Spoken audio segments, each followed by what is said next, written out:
இப்போ நம்ம previous years question பார்ப்போம். இரும்பு கடலைனா 10 வரலாற்று புதினத்தில் அமையாத நூல் நாவல்.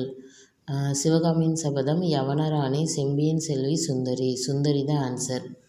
அடுத்து சேக்கிழார் யாருடைய பாடல்களை மூல இலக்கியம் என்கிறார் அப்படின்னா திருஞான சம்பந்தர். 1967ஆம் ஆண்டு இந்து திருமணங்கள் தமிழ்நாடு திருத்த மசோதாவை அறிமுகப்படுத்தியவர் 1967ல் அறிஞர் சி.என். அண்ணாதுரை. அடுத்து 1962ல் அண்ணா எங்கே தோல்வியடைந்த தொகுதினா காஞ்சிபுரம். தென்னிந்திய நல உரிமைச் சங்கம் உருவாக்கப்பட்ட ஆண்டு 1916.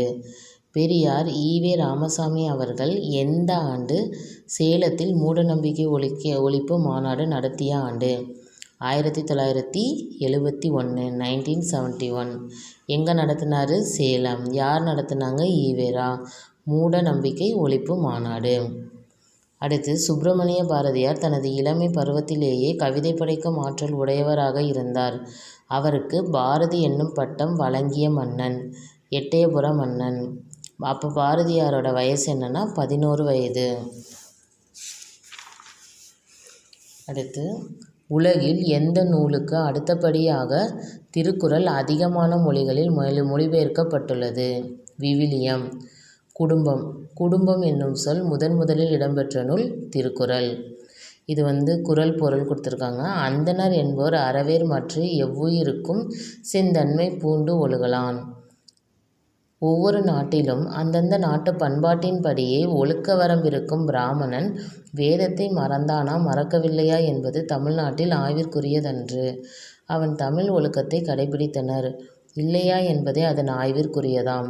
ஆகவே அவ்வொழுக்கத்தினாலேயே அவன் உயர்குலத்தானவன் என்பதும் அது கெட்டவிடத்து தாழ்ந்த குலத்தான்